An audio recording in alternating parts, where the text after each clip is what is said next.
Hello and welcome to Maiden, Mother, Matriarch with me, Louise Perry.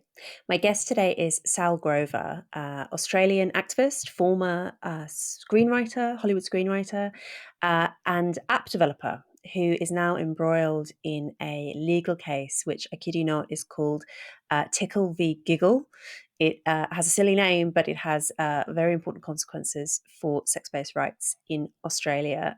Sall talks us through the origins of the case, why it's so important for Australian women's rights, and the impact that it's had on her personally. There's an extended version of this episode. It's available at louiseperry.substack.com, where, as ever, you can also find the fortnightly bonus episodes I do with my husband, the chat community, and the whole back catalogue of extended episodes. Enjoy. Many of you will know that Christianity is a subject of fascination for me, and the role of Christianity in shaping the modern world is a theme I return to again and again on the podcast. My view is that we really can't understand the world or ourselves without getting to grips with it, which is why I'm very glad to point you towards a new online course called 321. It's an introduction to Christianity that's imaginative, thoughtful, engaging. It assumes absolutely no prior knowledge. It's presented by the wonderful Glenn Scrivener, who has been a guest on the podcast previously, and I've also been a guest on his show. Glenn presents 8 video-led sessions which are based around some beautiful animated stories that illustrate the Christian message. You can check it out for free at 321course.com/MMM. Just enter your email, choose a password, and you're in. There's no spam, there's no fees. Just visit 321course.com/MMM. And now onto the show.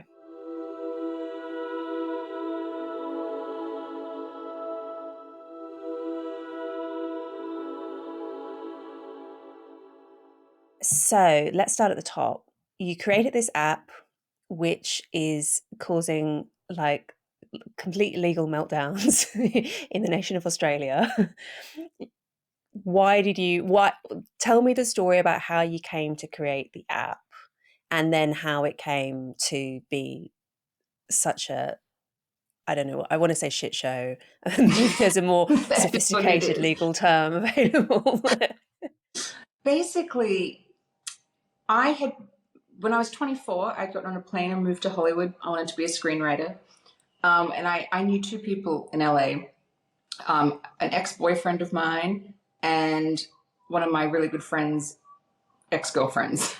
And that was it. And so I was like, I'm going to go over there and write movies. And in hindsight, I actually got into the industry really quickly. It only took a year for me to sell my first piece of work, which selling that piece of work meant that I could get a working visa, because I was on a visa waiver. I was flying in and out every 3 months.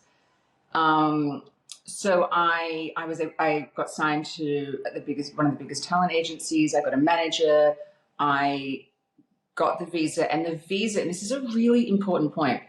The visa was sponsored by my manager, and it meant that, and just the type of visa you get, as you're called an alien of extraordinary ability. It's like the talent visa. What a great expression. It was brilliant. You're sort of this alien of extraordinary ability for 10 years. But it meant that I could only make money selling screenplays. Mm-hmm. And by this point, I was mid-20s at this point, and I still didn't know actually how vulnerable that made me, because when in Hollywood, you sell a script and they send you out into all these general meetings.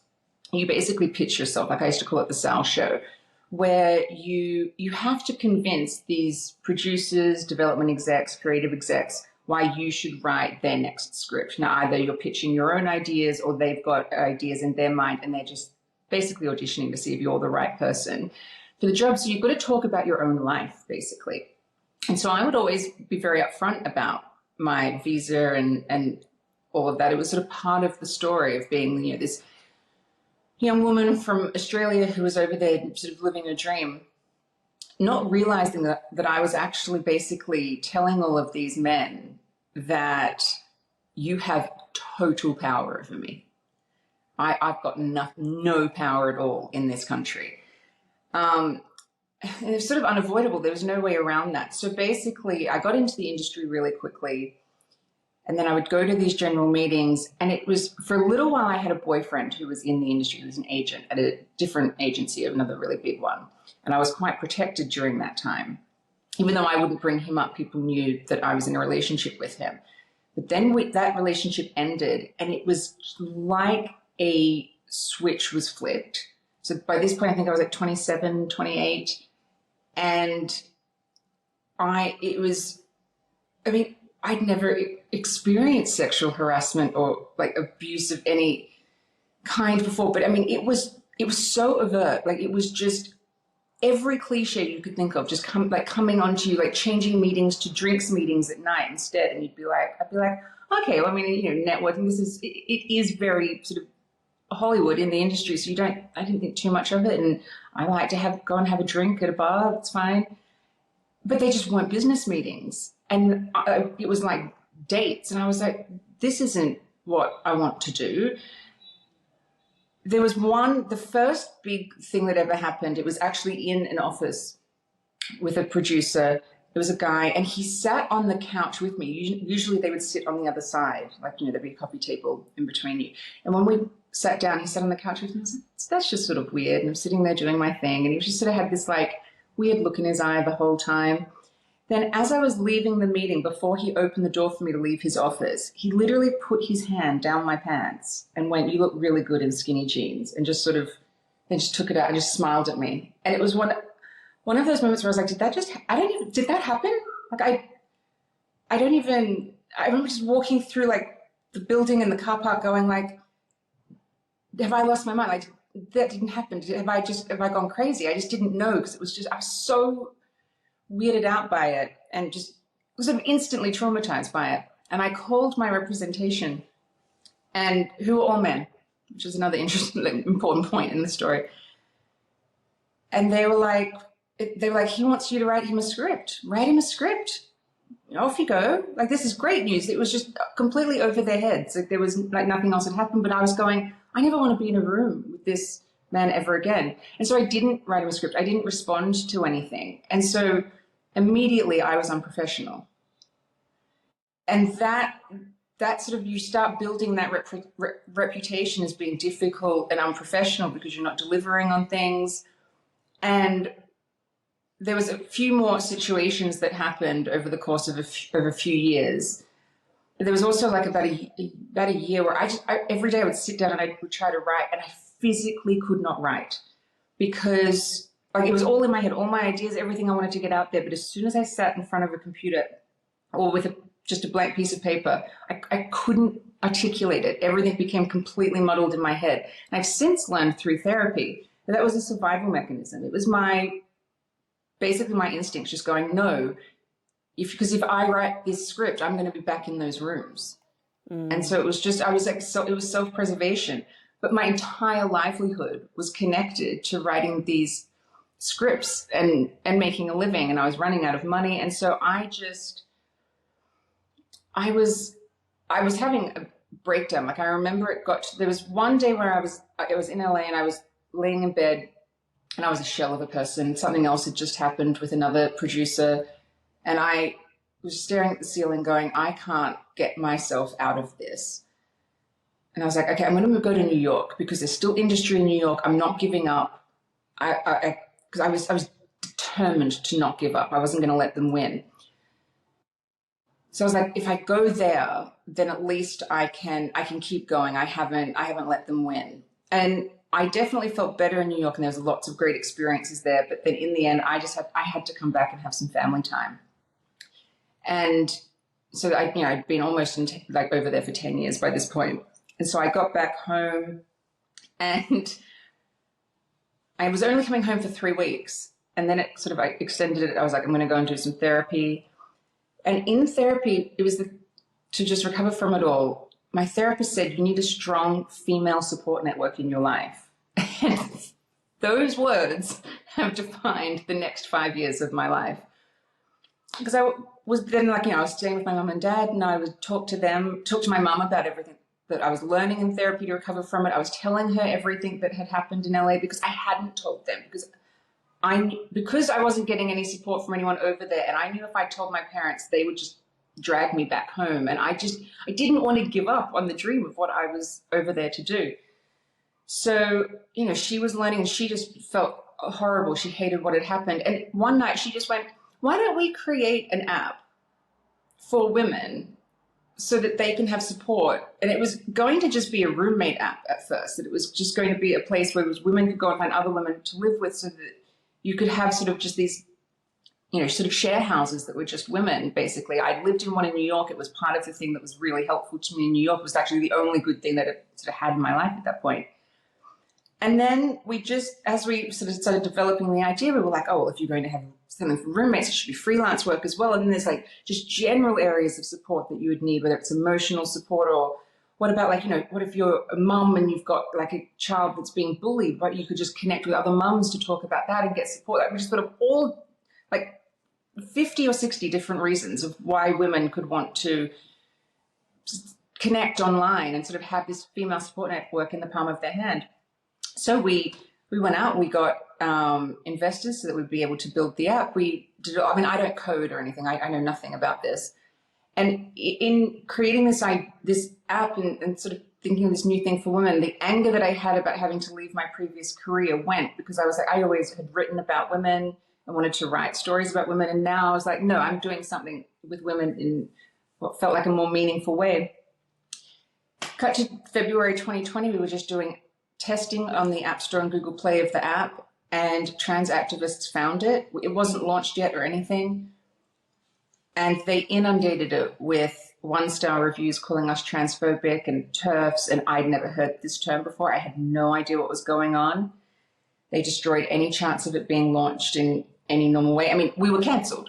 They say cancel culture doesn't exist. Like, the app was cancelled before it was even launched. So at this stage, you say that you weren't aware of any of this Nope. Trans stuff. Was it just pitched as an app for women? It wasn't even explicitly natal women. It was just an app for women. Like, so it was, in my mind, and everybody else that we had pitched it to would have just been thinking women, like you or I. I mean, because there is no other kind. It's just women. And even when you're creating an app, when the coders are building it, you have to actually, with the App Store and Google Play, you have to get approved constantly, because it's very regulated. So, even the concept of what the app is has to get approved. So at no point, even with the App Store or Google Play, did they go, oh, hang on, well, actually, no, you're transphobic bigots or something, or you have to include men who think that they're women, or even question it. No one even raised it. So that's why when it happened, it was just such a shock, because we'd had a really breezy time up until then. Like, everyone had been so supportive. Like, we were preparing for the launch. We were talking to different media, like in Australia, in the UK, of different people ready to launch it. And then as soon as we were called transphobic and TERF and whatnot, none of those places would even respond to an email, take my calls, nothing. Like, it was just, everything changed. So I went on to Twitter, and at the time on Reddit, there was the gender critical subreddit, and I found that, which I didn't even know that existed. And I just sort of read and saw what all of these women were talking about. And I remember there was a few days, like I had like engaged a bit, because I was just like, I couldn't believe it. I had no idea. And so I was like, this couldn't possibly be happening. And also there's that still thing in your mind where I'd heard that there was, be inclusive and be kind. And I was like, of course, that seems like a great idea. So you have that there in your head, and you're thinking like, it's sort of this war that begins straight away when you're trying to process everything. And then I was like, okay, I just need to sit back and learn as much as possible. And I spent a few months doing that. And then J.K. Rowling's tweet, the tweet about periods, that happened. And then her essay came out, and I was like, okay, I'm ready to speak out about this. And that, even, gosh, when I think back to then, I still didn't know nearly enough really to be able to speak out about it. I was still so confused about the issue and scared. Like, I mean, I went along with the language for a little bit and tried to incorporate being kind and inclusive in how I was speaking. And now I'm not. I'm one of those very weathered TERFs who've been around the block. But, it was just all part of it. And I was, there were all of these lies that were being told about, this startup for women. And I I was just absolutely devastated because the first thing I thought was, oh, cool, men are going to destroy the next thing I do as well. Like, I just feel at this point, my entire professional career has just been dodging male abuse, purely because everything I've ever wanted to do is sort of centered women in some way or another. So, yeah, that's basically where we are now. So, cut to 3.5 years later, and I'm now being taken to federal court by a man who claims to be a woman because I said no to him being on the app.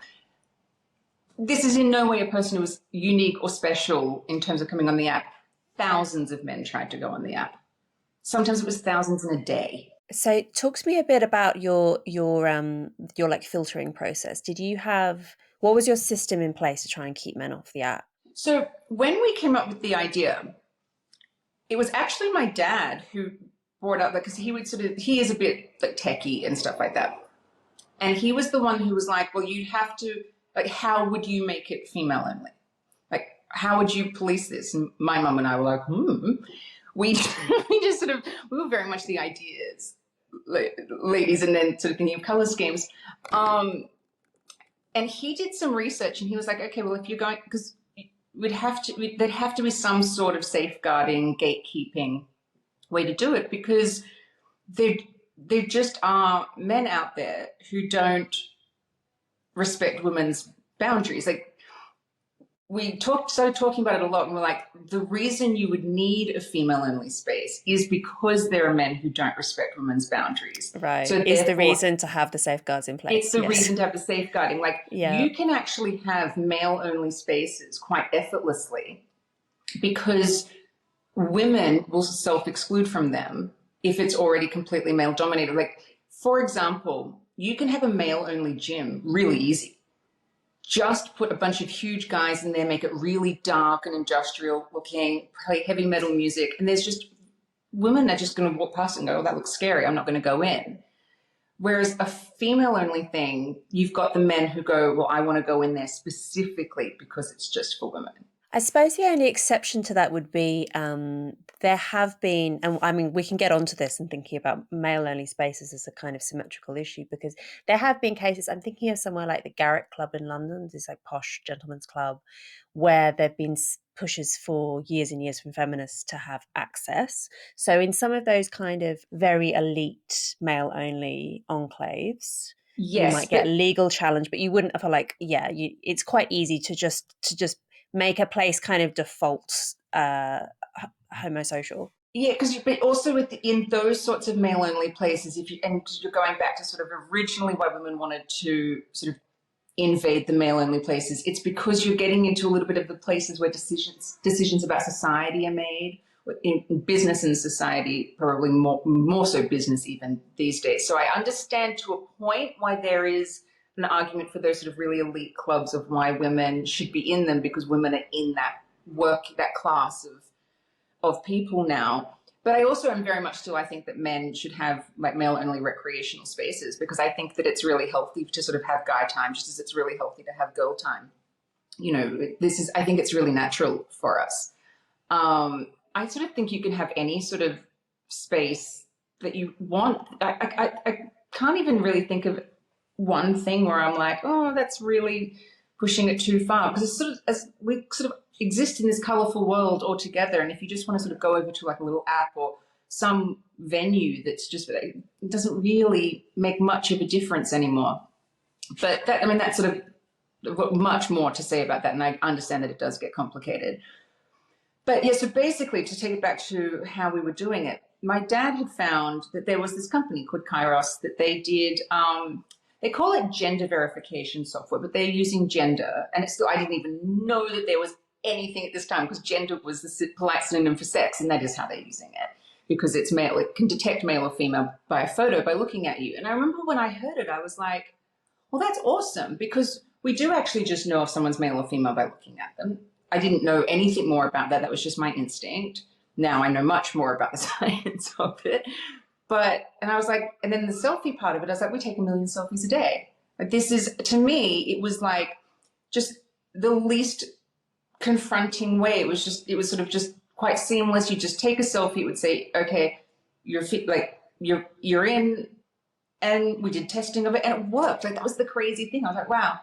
And when we were under attack in February 2020, we didn't have the settings on that yet, like implemented, because that's just, we were getting everything ready to launch. And so all of these men did get on the app. And like the first things they did were create like kill turf profiles. So that's how I was introduced to the term of like rape turfs and kill turfs. What the hell is a turf? And so we had found through testing that 94% accuracy was the best for us. And it did let some men on occasionally, but it didn't deny any women. Like, so it would deny a woman if like it was like a really blurry photo, but that's just because you haven't taken an adequate photo. Yeah, you wouldn't want a lantern-jawed women excluded. Yeah. Yeah, and we made the decision, rightly or wrongly, that we would rather occasionally kick off a man than deny a woman. And so that's what we did. And that's how the Tickle v. Giggle case, he got on. And it's not because it verified him as female. It's because he's in that 6% of men that we knew would get on there. Mm-hmm. And we just removed him. Who is this guy, Tickle? I'm sorry, but it is a funny legal name. It's Tickle v. Giggle. Tickle v. Giggle. And then my last name's Grover. Like, it just sounds like a puppet show. It couldn't get any worse. And I kind of like it in the sense, like, you just have to laugh, because if you didn't laugh at this, you would lose your mind. So basically, in 2021, so we had made the decision that we would just tread water as a startup, because no investment places would work with us, like no media would speak to us. I was like, my only avenue here is to tweet and to try and correct some of the lies and tweet and hope that just informs some people that, oh, there's been a big lie that's happened, of just me going like, it's just an app for women, like this shouldn't be controversial. And I also was like, no, as it went on, I was like, I want to stand up for women's rights. This is even bigger than what I thought it was when I first when it all first happened, I was introduced to it. So at this point, I had been tweeting for about 6 months. And in the beginning of 2021, Australian trans activists found me because I was tweeting in support of a place in Sydney called Mackay Ladies Bars, which is these rock pools in Sydney that have been this women-only area for like 140 years. So it's not a recent thing. And suddenly there were these men who claimed to be women saying that they should be able to go to it. And I was like, this is a rock pools where like elderly women go to, Muslim women, Orthodox Jewish women, women who are recovering from cancer treatment. Like this is a really special and needed place. It's very secluded, beautiful beach for women to just not have to sort of be on display or self-conscious or anything, and just be around other women. I think that needs to be protecting. Anyway, no, Mackay Ladies Bars caved pretty quickly. It's run by volunteers. Same thing happened in Hampstead Ladies Pond in London. Yeah. And so it's when trans activists first, like I think from my experience, it was the first time that I'd been put on the radar of trans activists in Australia. Anyway, in that, about a month later, this particular man who is Australian, he's in his 50s, he went on the app, and I'll connect why that is important later, because there is connection here. But he went on the app. I missed him for a bit. I would have missed him because he wasn't using it. So I missed him when he first went on. And then, if he wasn't a daily user, if he wasn't opening the app, I wouldn't see that he was on there. So it was sort of then, as soon as I saw that he was on there, it would have, I don't remember kicking him off because it's just another day. Like there's so many men. You could show me a picture of him now. I'm like, I have no recollection, but yes, it would have been me who did it. You know what I mean? You immediately clocked that he was male from his photo. The app hadn't clocked it. Yeah, it wasn't like any behavior thing or anything. I would always just go through all of the onboarding for the day and the users just to make sure. Like we would just check, make sure it was just all women, because there would be a guy that would get through occasionally, so we'd just make sure. And yeah, if we saw a guy, we'd just kick him off.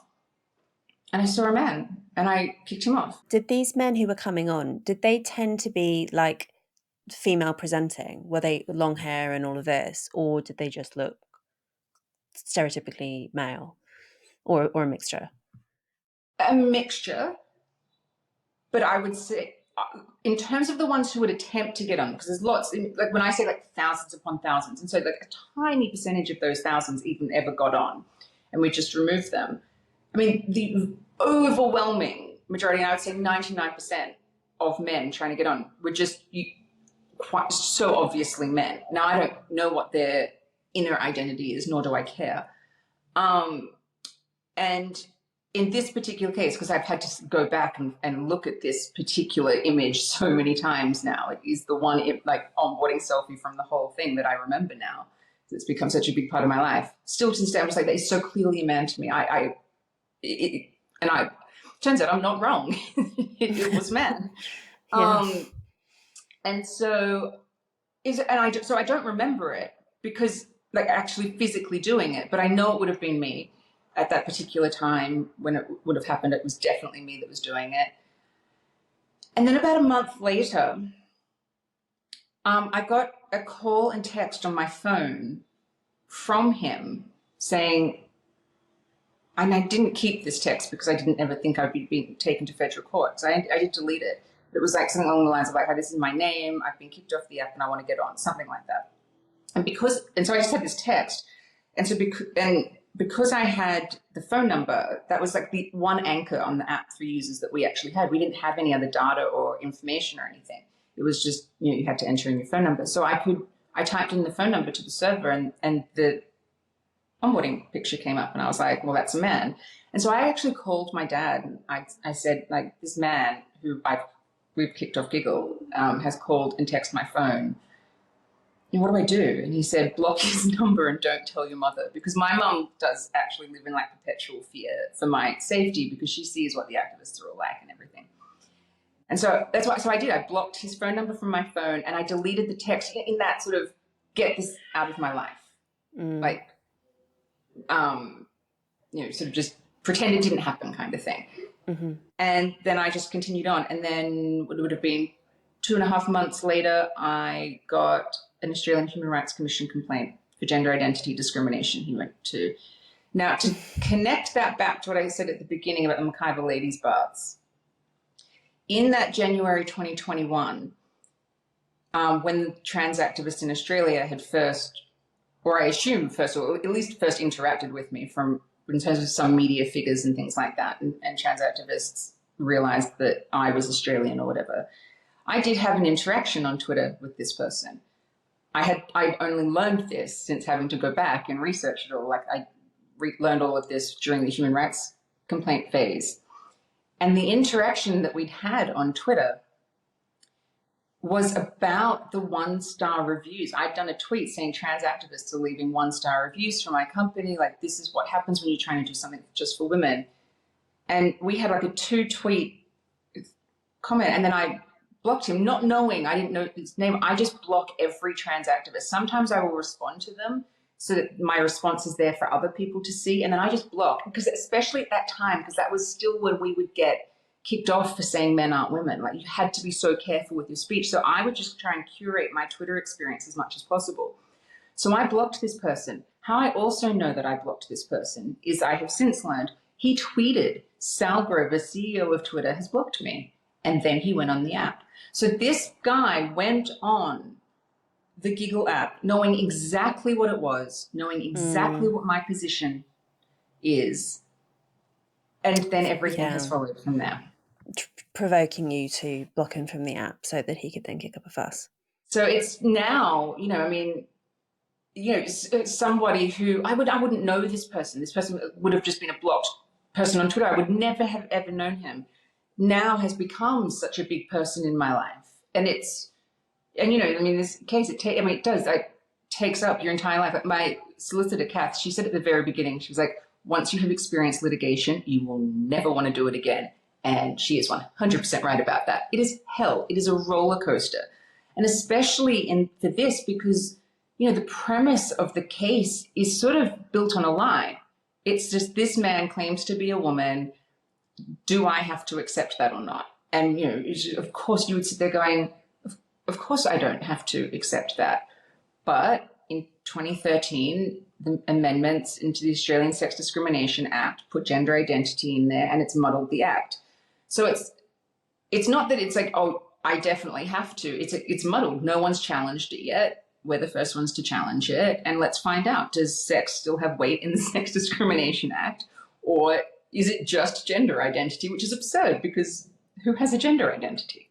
So explain what the Australian Human Rights Commission is and why they would agree to represent the interests of this person. So the Australian Human Rights Commission is, just like any other human rights commission that any country has. Then they also have within it the Sex Discrimination Commissioner. It's like an official government body. It's not the name of some sort of charity or lobby group or anything like that. Yeah. Government body. And so within it, you have the Sex Discrimination Commissioner. And my observation is that the Sex Discrimination Commission is the place that has been captured by activists. I think the Australian Human Rights Commission on the whole, like on some issues, they actually still are quite reasonable. On this, they are not. But for example, we have in Australia, it's called the Misinformation Bill that's sort of about to become the next hot topic, where basically, everything can be censored as misinformation if the government so chooses it to be classed as misinformation, which is an absolutely terrifying position to be in. And the Australian Human Rights Commission has said absolutely no way that this is complete overreach. You can't have this. So it's really interesting that the Australian Human Rights Commission would basically defend your right to call a man who claims to be a woman a man, but then the Sex Discrimination Commission would force you to see him as a woman. So there's that complete conflict within the organization. Mm-hmm. But I got the Australian Human Rights Commission complaint, and it's for gender identity discrimination. Incidentally, I was 15 weeks pregnant at the time. And my mum said, you never ever mention this, so I will mention it. I was actually in isolation. I had COVID. So I was 15 weeks pregnant, had morning sickness, and I had COVID. It was the worst week of my life. Yeah. And Business Insider had just done an article saying that Giggle was racist, which it is not. And they had completely left out of the article my answers I had given them, showing them and explaining why it was not racist. So it was just a horrible week that was then topped off with an Australian Human Rights Commission complaint. I was like, how could this possibly get any worse? So what happens when you get a complaint is you basically, you go and you get legal representation. Which costs an arm and a leg, presumably. Well, at that point, it was the lawyer that I was recommended to go with. She was lovely. She was doing it pro bono at this point. And basically, you can go to the commission is there to basically moderate and try and resolve the issue before it escalates and goes into the court system.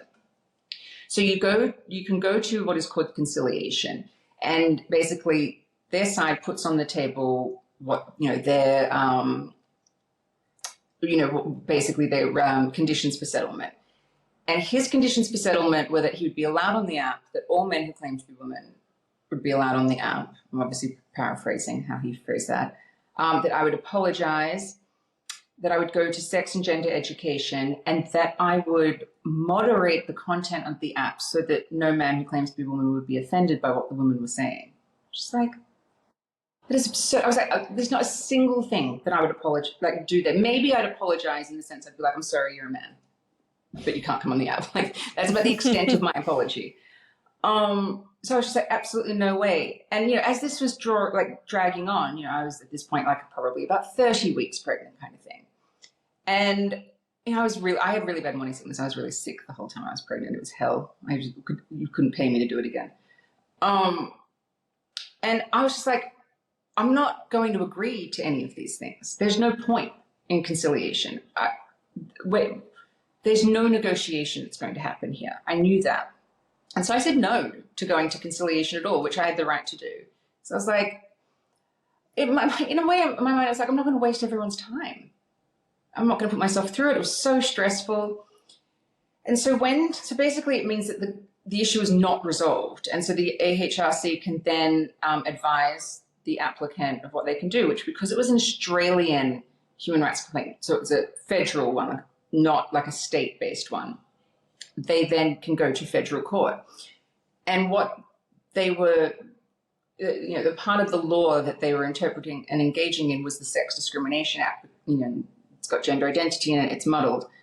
And the Australian Human Rights Commission, I felt like my just interpretation of it at the time, said they were just treating me as if I was guilty.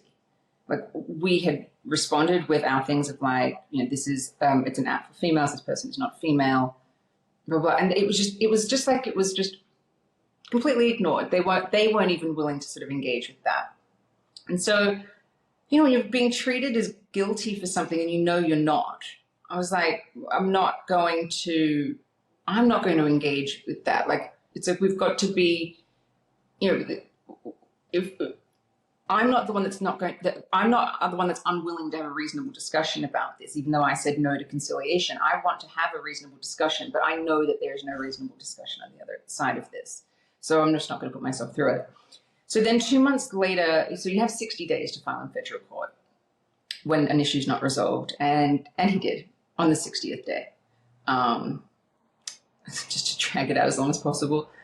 And so within, minutes of finding out that it was going to federal court, I had a barrister, I had a solicitor, like, we were ready to go, had meetings, started preparing the first response to everything. And then he withdrew.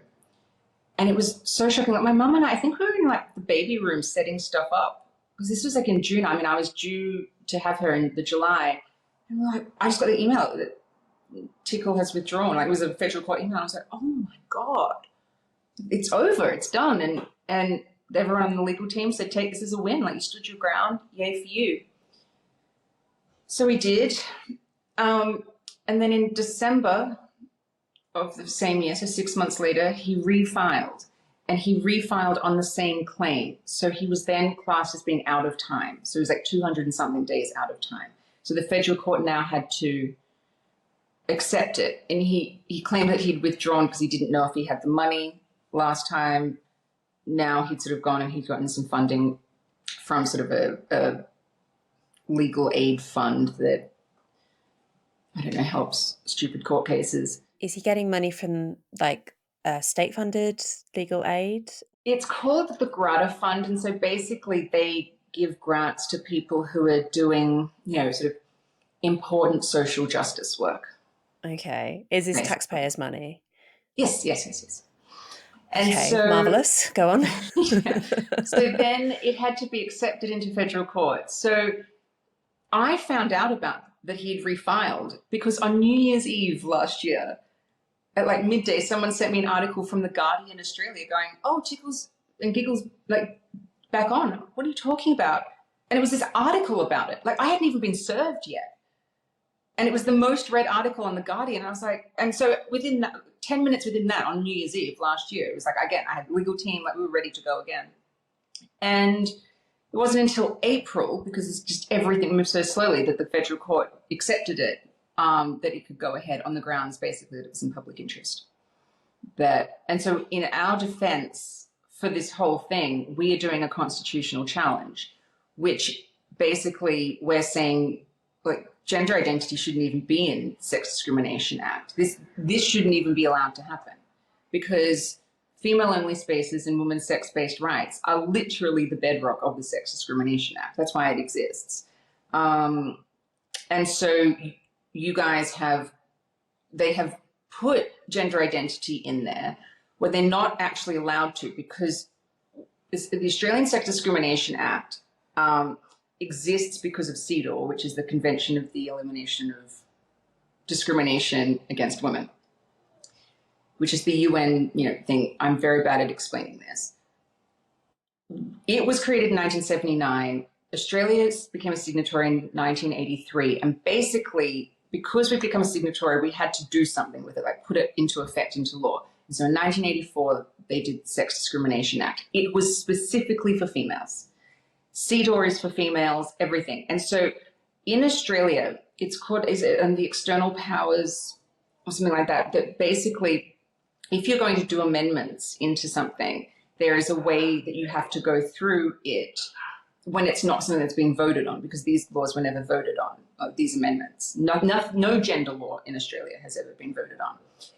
And so basically you can only put things in that are under sort of like the treaties and conventions that are like all aligned. And so for CDAW, you could only make amendments to the Sex Discrimination Act, basically, that were in line with CDAW. But CDAW doesn't deal with gender identity, but they've put gender identity in. Now, they claim that they've put it in because of I'm sure you've heard of it, the Yogi-Carter principles. But the Yogi-Carter principles are a document that, it's essentially minutes to a memo that has been rejected by the UN, has not been signed by all signatories of CDAW.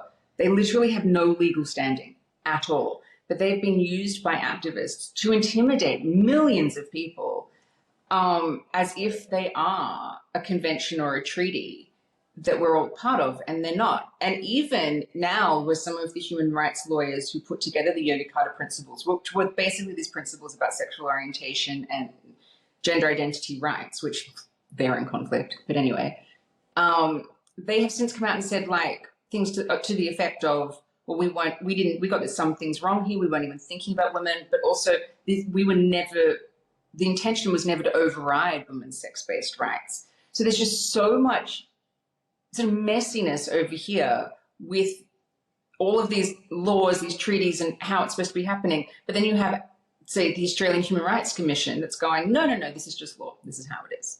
And punishing women like myself or Lesbian Action Group in Australia that was just denied an exemption to hold female-only lesbian events like there's any other kind.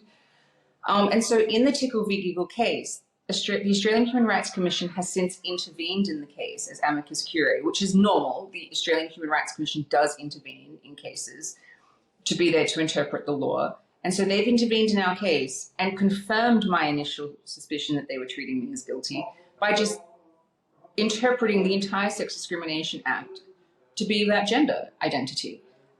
They make absolutely outrageous claims like human beings can change sex, that biological sex is not binary. It can't even really be defined what biological sex is. When I was reading their submission, I really started drinking around the time where they were saying basically that a man's desire to be pregnant is sufficient enough to make him a woman. Gotcha. Yeah. just like the most outrageous things. We just go like, this doesn't even make sense. But anyway, that's their case. The thing that really jumps out to me about this is that this is the government doing this to you. Like, you're a private citizen trying to set up a business, and you've got, not only is this the Australian Human Rights Commission and the federal courts, like causing you this grief, this guy is also being funded by the taxpayer to do so.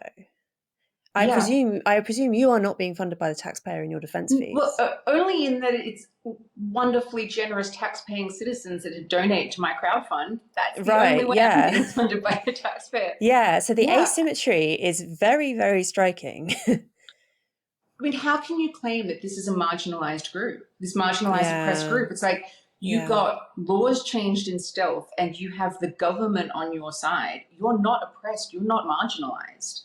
I don't walk around thinking that I'm marginalized or oppressed either. But if we were to look at what is happening here, I definitely am being treated as if I have less rights than this group of people. It's been a crazy year because just for federal court, I have to raise $500,000 for that. And we're almost at 170,000. And it is a insanely difficult task to try and raise more money than most people earn in a year. Because $500,000 can roll off the tongue quite easily, but then when you actually sit and think about how much money that is, it's crazy. And part of the reason that our defense is so expensive is because we're doing the constitutional challenge. They are not cheap, but you have to do a constitutional challenge here. You've got to challenge the law as it is, because the law is this. There should never have been a situation where the Sex Discrimination Act, which specifically is an act for females, should have ever been muddled to include men in this manner. It's like, what's the point of the act? If the Sex Discrimination Act is more about gender identity, well, then it's the Gender Identity Discrimination Act. And you're going to have to rewrite the whole thing because none of it would make sense then. And also, I think the activists don't think about this as much as they should when they want gender identity. Even if gender identity was to supersede sex in law, it actually harms a lot of, or disadvantages, I should say, I hate harms, disadvantages even a lot of the people that they are claiming to be for. And it disadvantages them on the basis of sex. So, for example, women who call themselves men, so let's just use the term trans men for a second, the rights that they are still exercising in society are their sex-based rights. That's why that's how they can compete in female sport. That's how they get maternity, care, or sort of any sort of if it's like a mother-specific thing. I know that there's lots of sort of that has become quite sexless in the sense it's more parental than mother, which is good. Like I think that dads getting access to sort of that help is great, but a lot of their protections and provisions are actually come down to sex. So if you make it that gender identity is the name of the game here, where do trans men go for sport? They're going to be excluded completely because they would be excluded from the female sex category. And 9 times out of 10, they're not going to make it in any of the men's ones. So this whole demographic of trans people, all these people that say, it's trans rights, well, they're actually going to disadvantage this one demographic. But then also you go further with it. Well, where do all of the 72 genders? If gender identity is the thing, where are the cloud genders going? Like, what sport are they? Because it's all coming back to their sex. It's the only way they have rights, because we can't go and create things specifically for all these little micro genders, these neo genders that they've created. The only way any of this works, that anyone has actual substantive rights, is on the basis of their sex, even if there's someone who's rejecting it. Like, if gender identity supersedes sex in law, literally the only group that benefits from that is men who claim to be women. Everyone else is disadvantaged. Right. Well, that's what I was going to say. That I think that, that's kind of the right. So the elephant in the room for me with all of this is this guy's Tickle's first name, right, is Roxie. I'm right about that. I've remembered correctly. Yeah, Roxie. The reason that really stuck out to me is this is a man in his 50s. I'm guessing a late transitioner who has chosen a name associated with like a teenage girl at best, right? A famous prostitute in the Police song at worst. Like it's a very like, it's not a typical name for a woman an Australian woman in her 50s, right? Who's probably going to be called like Linda. Okay. We see this a lot with like, especially like sort of older men who are transitioning, but actually even some precisely. But it's like, they're never like Sandra and Cheryl and it's like Arabella and Caitlin. Lily. And with a Y. Yeah. Yeah, it's Caitlin. Yeah. Even it's teenage girls' names.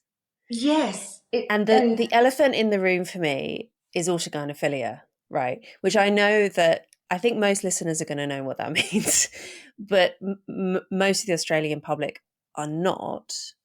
But that for me is like the skeleton key for understanding what is actually going on here in terms of what is actually motivating these very like intense litigants and activists, and which institutions just cannot like wrap their heads around. Sorry, go on.